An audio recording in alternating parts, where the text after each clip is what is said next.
Good afternoon, everyone, and thank you for joining me for this afternoon. And so we're going to start our broadcast, and I hope you can all hear me very well. So thank you once again for joining me. How flourishing are you as an individual? Your successful marriage has three legs to stay on, to flourish on, to be successful on. You should be in a flourishing state, while you and your partner together should be in a flourishing state. And then finally, you create the systems that your marriage will run on. So before you even think of creating a system, both of you ought to be in a flourishing state. And this is very important. So this afternoon, we're looking at just 5 out of all the essential systems that you ought to put in place in your marriage. We're going to be looking at 5 of those systems today that are extremely important for you, the success and the health of your relationship and of your marriage. And like I said, before you create the systems, you as an individual ought to be in a flourishing state. The systems will not work unless you're flourishing and your partner is flourishing. So we're going to be looking at 5 of the governing systems today. We're going to look at the governing system, the economic system, the communication system, the domestic management system, and the human resource development system. These are just 5 of the systems that you ought to put in place in your marriage. There are a lot more. There are many more, depending on what your marriage needs. Now, the best way to predict the future is to create it. If you want success, then you create it. And for you to create that success, you ought to create systems that would make that success to be possible. Now, what are systems? A system is a group of related mechanisms, set of principles or procedures that work together to achieve an objective. They work together to achieve an objective. And in relation to your marriage, in relation to your relationship, systems are the things, the procedures you put in place so that your relationship can give you the result that you desire.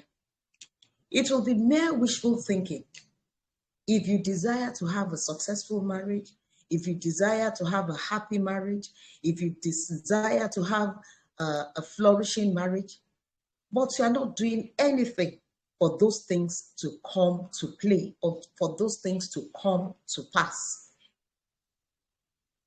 You want to eat rice and stew for lunch? It's either you cook the rice and the stew or you order for the rice and the stew. You cannot just say, I want to eat rice and stew for lunch, and it will magically appear on your table. So the same way,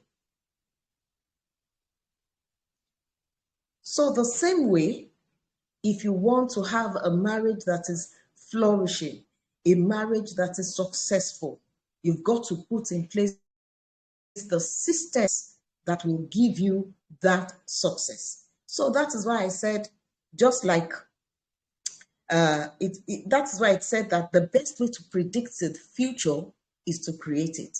So it's what you create that you will get. So a lot of times when we say that, oh, the marriage broke down, oh, my marriage is not happy, most of the time it's because we did not create the happiness. We did not create the wholeness that we wanted in that marriage. And like I said, that wholeness begins with you. That wholeness begins with you and your partner being whole yourselves. If you are not whole, you are not likely to create a relationship that is wholesome. So it is very important. So we go on to systems. Systems do not run by itself. Systems are put in place by people. Systems are run by teams who have same goal in mind. The team members may have different functions, but they all contribute to the success of the system. For example, let's take a team of footballers. A team of footballers are people of diverse backgrounds. The only thing that brings them together is the fact that they all know how to play the ball and probably score goals. And each of the members of the team in a football team have specific duties and roles to play for the ball to be scored. It's not all the 12 of them that will score the goal, but each of the 12 has specific duties to play for a goal to be scored. However, once the goal is scored, the whole team rejoices together as a whole. Why? Because they all contributed to that goal being scored. And every member of the team has to do their part. If a particular member of the team is not playing his part, there will be lapses and the goal might not be scored. So this is why it is important for us in our marriages to put these systems in place. And for us to put these systems in place, like I said, I have to be wholesome. I have to be in a flourishing state. My partner has to be wholesome and also be in a flourishing state. If we are not likely to put into play systems that will actually work for us. All right. Let's take, for example, the human digestive system, because I know a little bit of that. The digestion of any food starts in the mouth. The teeth will chew. The saliva will mix with the food. The tongue will play its part. And then the swallowing happens. For the swallowing to happen, the tongue has to be in a particular way. It has to be lifted above to the roof of the mouth so that the food can be swallowed. And then the throat does its work of peristaltic movements that moves the food to the stomach for proper digestion to begin. Imagine there's no teeth to chew, or the saliva is deficient and it doesn't do the work of breaking down.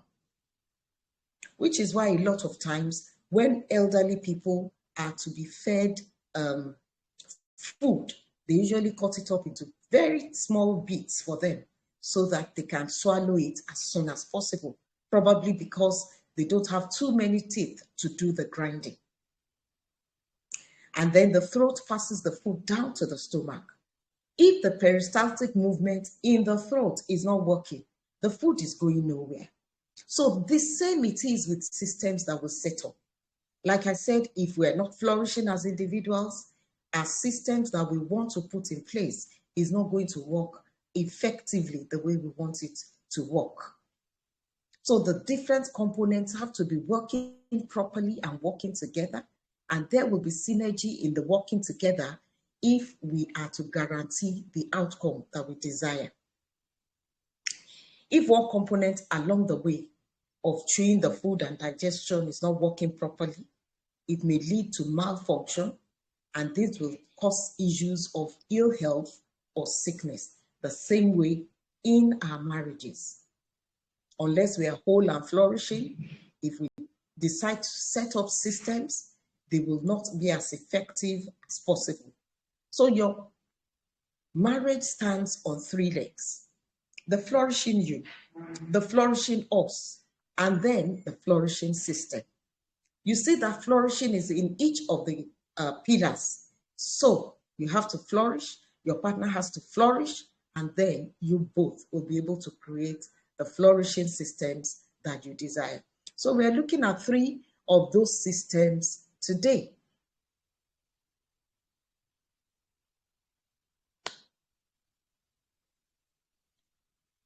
The systems that you set up, before I go to look at the systems one after the other, I've told you that when the individuals are not in a flourishing state in the union, if we are not flourishing, then there will be a lot of negative energy, a lot of negative activity will be going on. So you will not be able to even put in play positive systems to give you the desired result of happiness or flourishing that you desire in your marriage. In marriage, before you get to setting up, like I said, your systems, the individuals must be in a flourishing state. Now, once these two steps that are important, these two steps of the two of you being in a flourishing state, when you have put this pillar, it's firmly in place, and then you can set up the system. For setting up the system, you are planning how to do life together to enhance your mutual harmony. And it's important to discuss all this, especially these systems, before, if possible, before you say I do. However, if you're already married, then it's never too late. You can have this discussion as early as possible in your marriage. However, no matter how long you've been married, having this discussion will have its positive impact in your marriage because it will reduce or prevent overwhelm for you as a couple. So you can predict the results if you create your systems. Your systems must be flexible.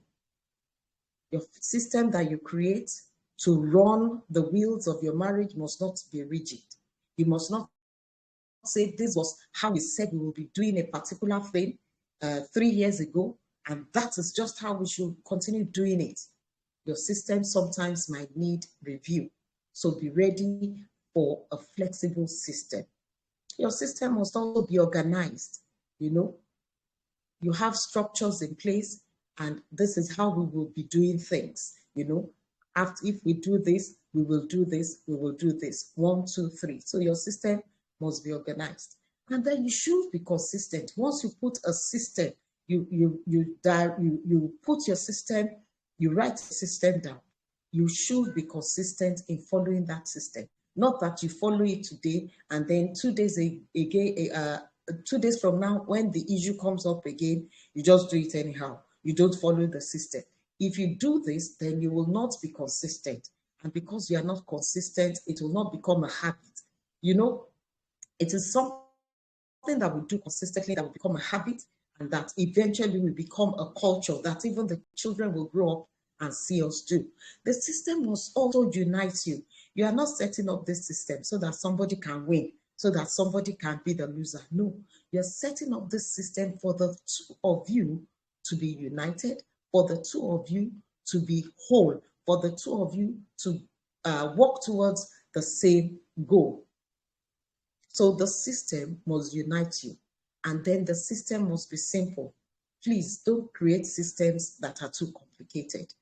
It's simple, so that it will be easy for you to follow the systems you're putting in place. All right. The first one we're looking at is the governing system. The governing system. For a nation to come together, they all have governing system. Our nation have governing system. Every nation under the sun have a governing system. They have a style of leadership. The same way in your marriage, you need to have what you call your governing system. What will be the leadership style in your family? What is the vision, the mission, and the legacy that you want to leave behind? What are the roles and responsibilities of each of you? And what are the expectations in this nation?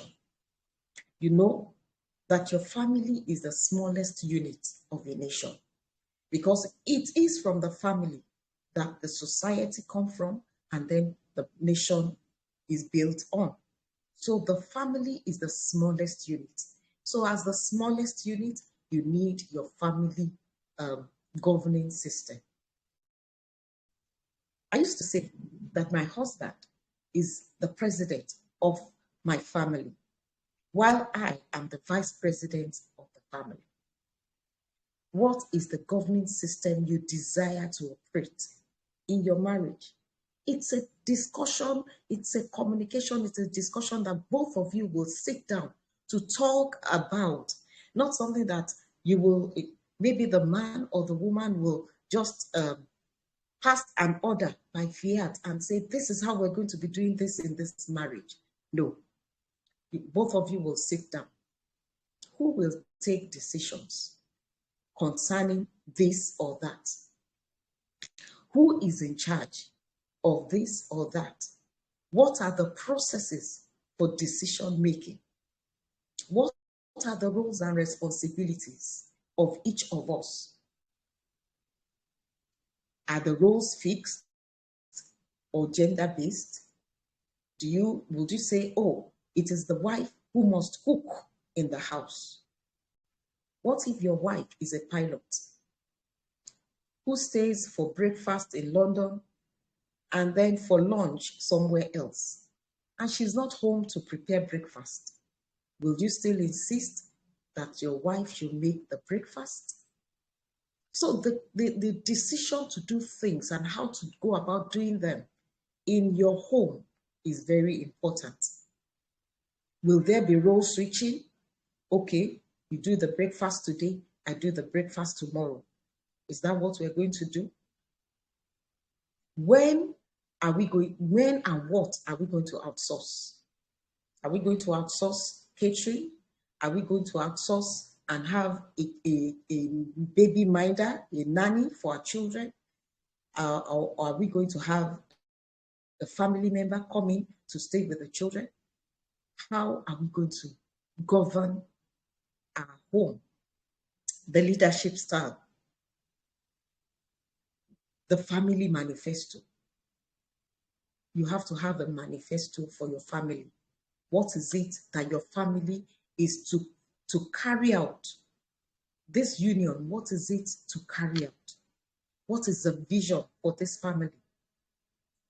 In the world, what are we going to do to make this world a better place? Decision-making process, I've touched on that. Roles and responsibilities. Are we going to be having family meetings? When are we going to have these family meetings? How often? Who is going to ask or prompt a family meeting?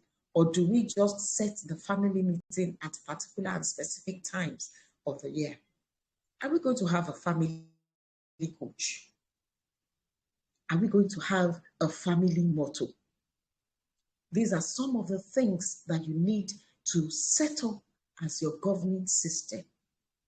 Life will be easy if we discussed ahead of anything. Yes, it's possible that you may not be able to discuss every nitty-gritty that will make up your marriage, that will make up your life in this marriage. But when you have discussed a large percentage of it, it makes your life easy and it will increase ease in your marriage. Once you know that this is the president, this is the vice president, this is the minister for finance, this is the minister for education, each of you already, because you know what your roles are, you just slip into it naturally and easily. So it's very, very important that you have a governing system put in place for your marriage to work smoothly. Next, we're going to look at the economic system. Money matters.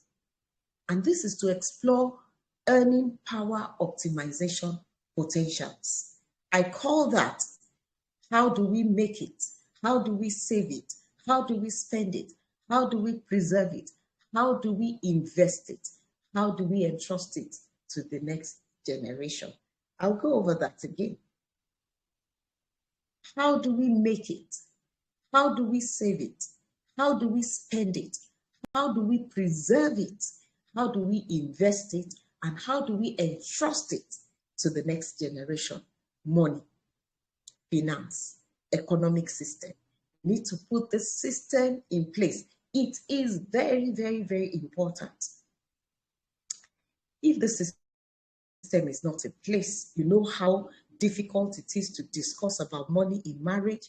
You know how uncomfortable discussions about money is, especially when the money is tight or is a scarce resource.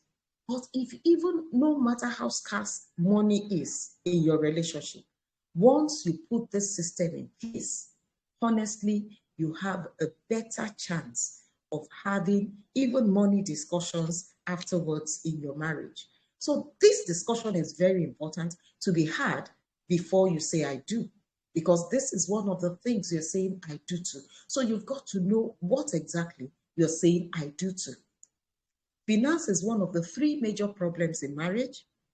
Maybe finance is also an uncomfortable conversation for many people to have. It's important to use this discussion to build trust and transparency in your relationship. As you go along, you tweak the system for it to work for you. Like I said at the beginning, the system you're creating is for your union, is for your unity, is for your ease. So whatever you come up with, how to make it, how to save it, how do we spend it, how do we preserve it, how do we invest it, and how do we entrust it to the next generation? Whatever you come up with, the system you come up with should be a system that is workable for you.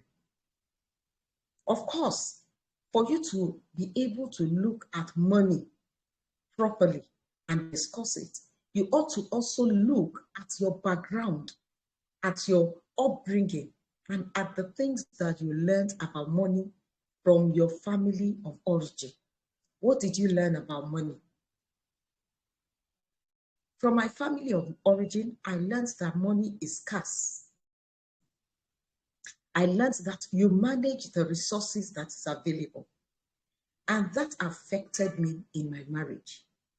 I always thought that money is scarce, and then I'm always managing things. Sometimes I'm always hoarding things. And by the time the children came, it was like, you, this woman, what is your problem? I knew I had a problem. I wasn't flourishing in that aspect. But once I began to flourish, and my partner also was flourishing, and we had the discussion, it made money matters. It made it easier in our lives. So this is a discussion you should have, taking into consideration the things you have learned about money, and then looking at the new family you want to create. Are there things in the past from your family of origin mostly that you still want to bring into this relationship? Or there are things that you learned about money that are not serving you properly right now? No problem. What you ought to do is to look at the financial standing of your new union, and then both of you will begin to discuss topics about money, and you will discuss it in a way that will unify you. You're not discussing money so that you will fight about it. You are discussing money so that you will lay the foundation, you will lay down the systems that will work in your relationship. So, for the economic system, you lay down the plan for financial plan, how we're going to make the money, financial money management. What are we going to, how much are we going to devote for feeding? How much are we going to devote for transport? How much are we going to devote for education? How much are we going to devote for this or that? Now, devoting a particular amount to the budget is not the problem. How much are we going to make? How are we going to make the money to be able to devote this amount of money to all these things? These are systems, this system, you need to put it in place. And you see, once this system is in place and you begin to run and oil the system as you go along, by the time the children come, it will be easy to ease the children even into the system. So they will understand how daddy and mommy makes money, and they will understand how you spend money. And it will also be easy for them when they ask for something you cannot afford, they will understand that you can't afford it as at that time.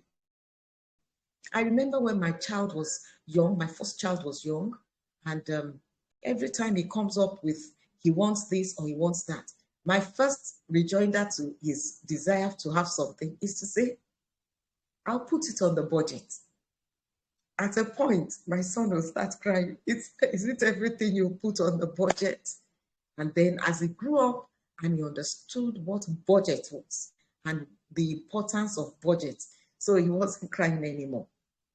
So you see why it's important that you put the economic system into force, into play in your marriage, in your relationship. And as he grew older, whenever money matters came up for discussion, instead of saying, I'll put it on the budget, the next thing was to say, I'll present the budget to the elders of the family to look at. Of course, this brought a lot of laughter as they were growing up because they already understood what we were doing. They already understood what it meant to make money, what it meant to spend money. Communication system.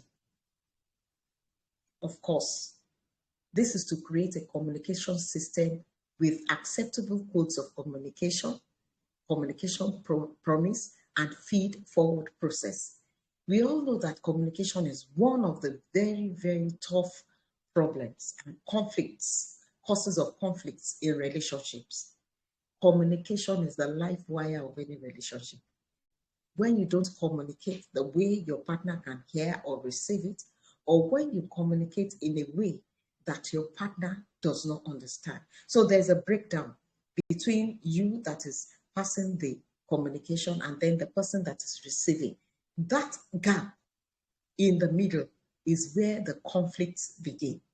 And so to bridge that gap in the middle, you need to set up a system where both of you, even before the conflict occurs, understands one another, understand how this person communicates, and then you also understand how you should also give a feedback. By the time you come together and you brush up your communication system, you will see that over time in your marriage, things fall into place. Things that normally would have caused a disagreement or a conflict will no longer will. Why? Because you have put a system in place. Healthy couples communicate for resolution. So when a partner speaks, the other partner makes sure that he or she has heard what the other partner actually meant and will not just go assuming, because a lot of assumptions cause the death of many relationships. So healthy couples communicate for resolution. They want to resolve issues. They want to understand what your partner is talking about. So they don't assume. So they don't hear what the other partner is not saying. Healthy couples are respectful in communicating with one another. Respect is reciprocal. So you respect me, I also respect you. So this is important in our relationships. Healthy couples remember always that they are a team. When a couple remember all the time that they are a team, it eases a lot of communication gap. You are able to say, oh, okay, my partner said this. Maybe he or she meant this. And then you can bring yourself back and say, no, he or she could not have meant that. I'm sure there must have been, maybe I misunderstood. And then you seek for clarification because you are a team. And in a team, you don't want your partner to be a loser. Because if your partner is a loser, your partner is not happy with you. Of course, you don't want to be the loser too. That means that both of you must come together and learn how to communicate in a way that both of you are winners. Both of you, you don't necessarily have to agree with what your partner says, with what your partner is inferring, but you can understand. You can put yourself in a position to understand what your partner is talking about, even if you don't agree with them. That's possible. So for these reasons, you need to have an acceptable code of communication. Learning how to talk to each other, learning how to resolve your conflicts. There are some conflicts in marriage that are not, you can't resolve because they are perpetual issues. So instead of resolving such issues, you might even learn how to diffuse, the conflicts, and then you write it down. You codify how you're going to have these conversations, how you are going to communicate with each other. When you do this, it will help your marriage immensely. Unhealthy couples, they communicate for victory or winning, because to them, when they communicate, they want to win the argument or they want to win the conflict. Unhealthy couples do not care to learn.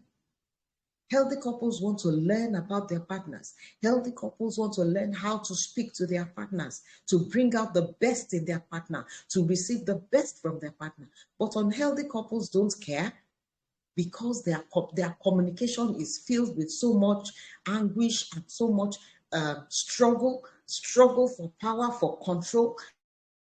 And that struggle will eventually lead to the demise of that relationship. So it is important that you set up your communication system.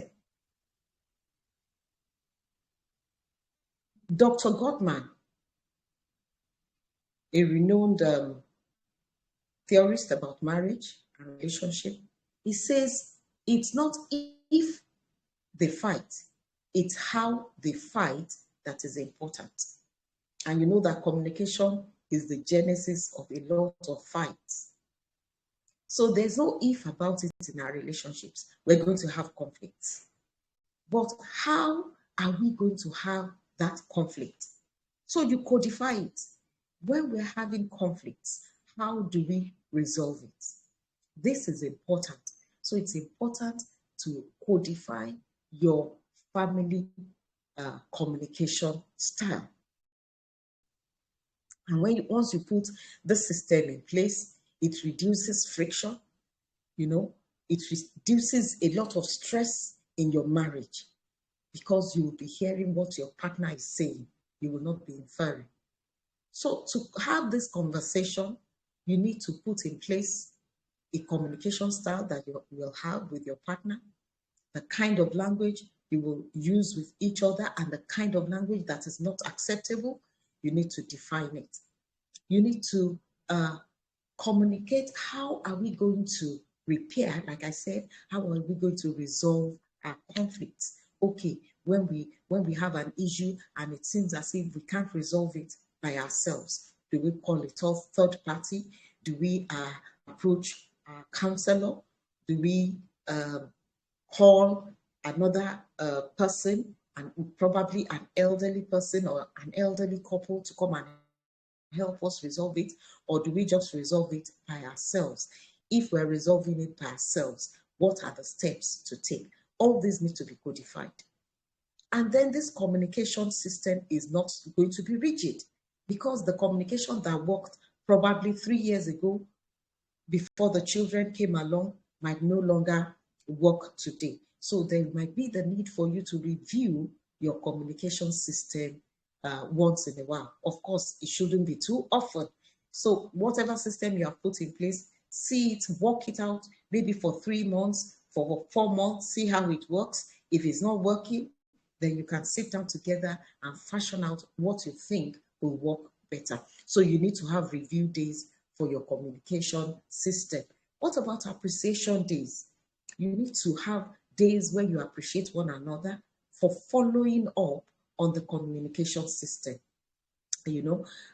When you communicate correctly with one another, it might seem such what word will I use? It might seem so inconsequential. Why should we be discussing about communication? But you know that communication has led to the demise, to the death of many relationships. So it's important you discuss how we will communicate, the language we will speak to one another. So when your partner has been consistent in communicating properly and the way you desire it with you, there should come a day when you hold one another and you thank one another, appreciate one another for communicating correctly, even in your marriage. And then, like I said, conflict resolution. You determine how you will resolve conflicts. Are you calling a third party? Are you resolving by yourselves? And then the steps to take to resolve by yourselves. And then what are you going to give as your communication promise to one another? I promise to listen to you when you are angry. I promise not to jump to conclusions when I don't understand what you're saying. You give a communication promise, and the communication promise will be something you will look forward to over the next few months before you review and see if it's working or not. So that is so much for the communication system. And now the next one is the domestic management system. Can you imagine if before we come together as husband and wife and we say, I do, we go through these systems and put these systems in place? These systems will help us to know what exactly you're saying I do to. So you are saying I do to a governing system you understand. You're saying I do to an economic system that is acceptable to you. You're saying I do to a communication system that will make you a better individual. Now the domestic management system. And this system is to help you agree on the strategies for maintaining a happy and welcoming home. Home should be a haven where you look forward to coming to at the end of the day. The domestic management system. The home. What kind of home are we going to have? The physical house where we live. You can even determine where is it going to be. Now, what kind of home do we want? Or probably you start from, can we afford? And hopefully by the time your marriage is growing and then your economic strength and economic system is on the upbeat, probably you can afford something better. So probably you are starting from where you can afford, but it doesn't matter where you can afford. Even if it's a single room, you have to make it pleasant. It has to be somewhere that you love to go back to. So both of you have to sit down and decide. This home that we have, it may be small, but how are we going to make it to be welcoming to us and welcoming even to our visitors? So home design. You discuss about the home design. Even the home design, who is going to be in charge? If I don't know anything about designing a home, putting up a curtain, the color scheme or anything, it will be wrong for me to say I want to be in charge of that. So somebody must be in charge of the designing of the home. How are we going to design our home? What kind of furniture do we have? What are we designing the home for? The impact we want our home to have, both on our own peace and the peace of the visitors that come calling in our home. What about home cleanliness and orderliness charter? You need to have this.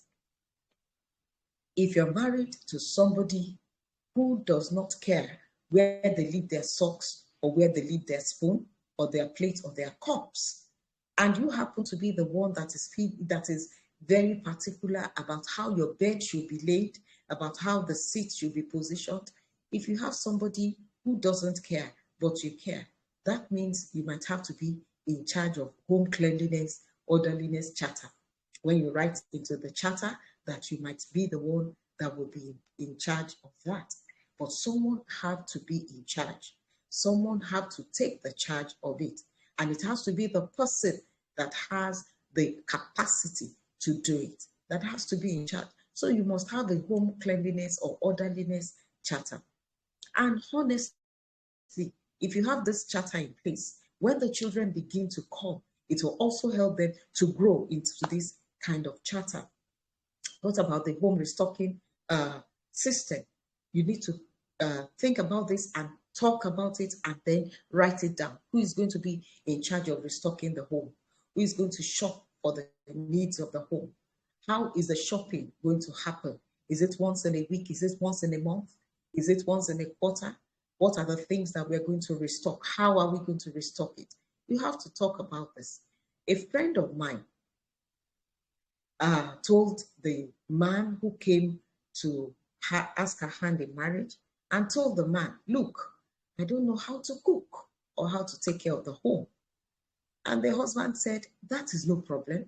I can cook, I can take care of the home. And it works for them. So whatever works for your home, do it. But you must have the system in place, domestic management system. Even up to the smallest issue, who is taking out the trash?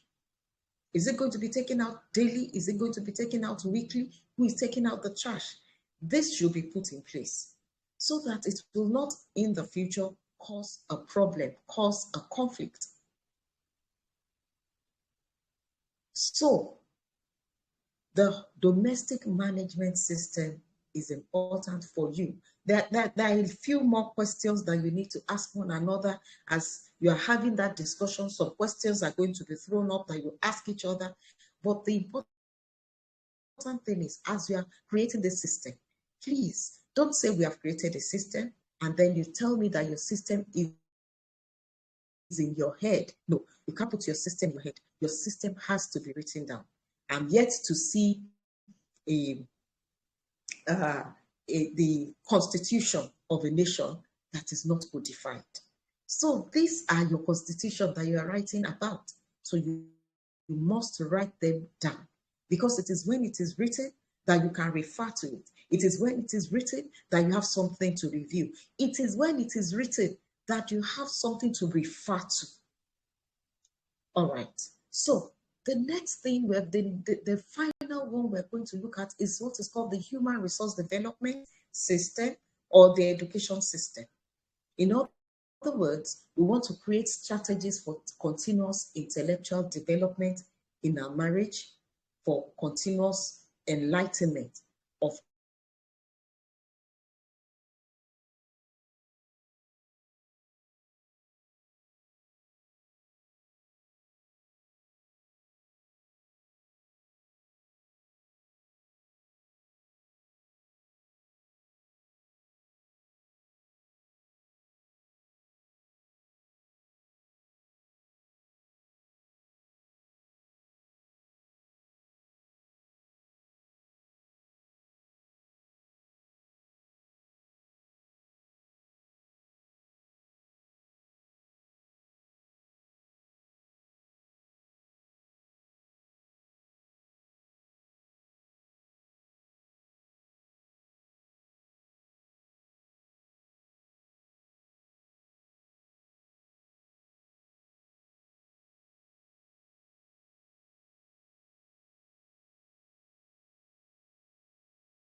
Please, you are muted.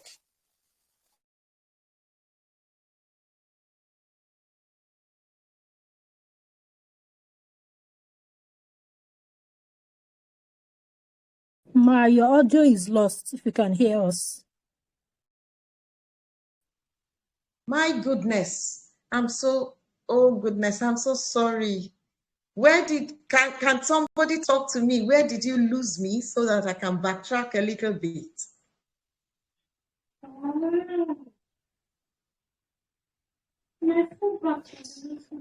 Just a few minutes when you were talking about this last system. Okay, the human development system. All right, thank you very much. My apologies for that, please. All right, so we just finished talking about the domestic management system, where we looked at the home. How are we going to make our home to be conducive for us and our visitors? And then how are we going to generally manage the home? How are we going to manage everything that makes a home to run? How are we going to restock? How are we going to restock? How are we going to clean the home? How are we going to make sure that things are in place for us and visitors to be comfortable, essentially? So that is for the home management, domestic management system. And then the final one we're going to look at is the human resource development. So I'm going to backtrack a bit. The human resource development refers to continuous intellectual development and enlightenment for member of your family. Intellectual development and enlightenment. As a couple, when you marry, it is important that you talk about human resource development, or what you may even call educational development system in your relationship. If you don't discuss this, there might be an imbalance in your life development along the way. You know that we are not static as human beings. We evolve, we develop, and we change based on that development that has happened to us. Now, imagine if a partner keeps evolving, keeps bettering himself on his job, keeps going for one course or the other, both online and physical. And every time you go for a course, every time you learn something, you grow, you become better. And as you're growing, it will seem as if you're becoming somebody else. Honestly, the person I was 30 years ago is not the same person that is talking here today. I have evolved. I have changed over the years.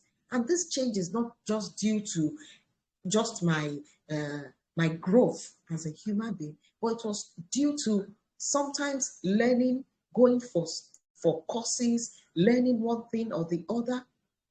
The same way with my partner. Now, if you and your partner are not growing intellectually, you are not, nothing is being added to you as you go on in your relationship, you will have an issue as time goes on. Honestly, this has led to the death of some marriages that I know. Why? Because the husband kept improving himself, kept growing his capacity to be a better person, while the wife, after what is it called, a degree, a lower ND at the Polytechnic, she refused to do anything to improve herself. The husband cajoled, the husband, okay, even if you don't want to go back to school, you can take some short courses here and there just to improve your outlook on life, to know that the world is a big place, to know more about the world. She refused. Eventually, when the man became a professor, after he got his professorship, a few months after, he divorced the woman. I'm not holding brief for the man. I'm not saying he did well, but I'm saying that when you are not developing your capacity to be better, even in your marriage, it will be to the detriment of your relationship, because your partner will be discussing at a higher frequency than you are. So it's important that you discuss this human resource development system. It's a system that you must put in place in your marriage. Learning should be a lifelong commitment to be able to adapt to the ever-changing dynamics of the modern life that we live in. So you can imagine if somebody insists and gets stuck in 1973, when we were using analog phones, refuse to switch and start using the most recent phones, the person will look so archaic to the partner. So it's important that we keep on learning throughout our life. You're not too young to learn and you're not too old to learn. So this human resource development, it's a discussion that we need to have that is very important in our relationship. We will extend it also to talk about our children. Yes, even if they have not come yet, our children, where are they going to be educated? Which schools are we going to send them? Can we afford those schools?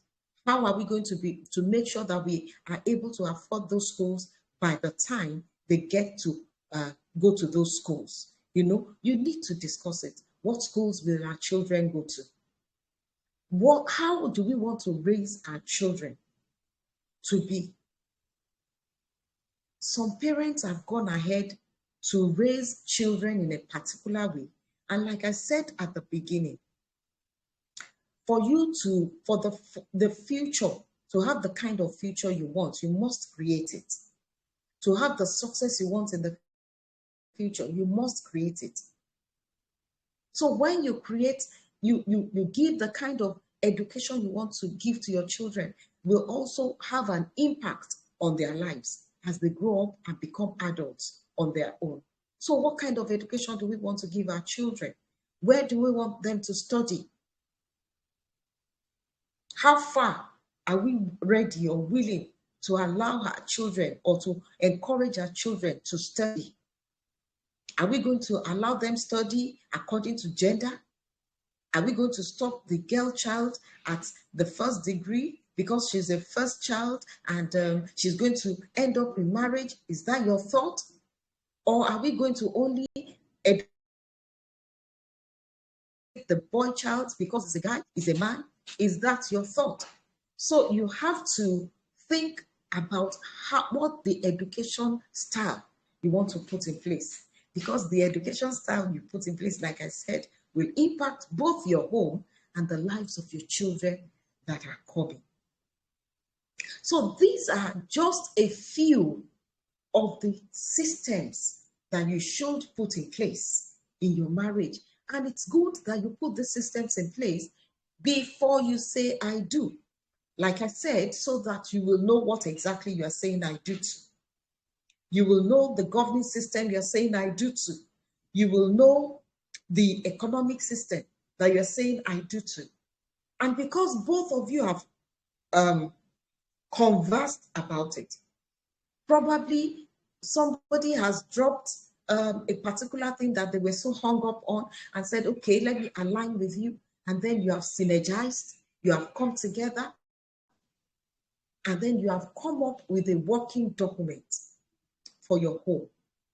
We have looked at the governing system, the economic system, the education system. We have looked at the domestic system, and we have looked at the human resource development system. These 5 systems, I guarantee you, if you put it in place before you marry, it might not be 100% smooth sailing, but I guarantee you it will be 95% smooth sailing. The remaining 5% will now be left to individual differences. And you know that is so minute. In other words, with just this 5 in place, you will have a better opportunity at having a successful marriage. There are many people who will tell me, well, we did not put any system in place and our marriage is working fine. If you look at their lives critically and deeply, you'll discover that they did put systems in place, just that they were not saying it was a system. They'll say, we did not have to write anything down. If you also find out, you'll discover that they may not have written it down, but there were some things that were important to them and they have put it in play and they are working with it. They are committed to it. But I'm encouraging you, especially if you're just getting into a relationship or you are just a few minutes away from going to the altar with your significant other, with the person that you have just said, I love you to. Please put these systems in place. If you put these systems in place, it makes your life easier and it makes your relationship smoother. So, thank you very much for joining me this afternoon, and I'll come your way another time.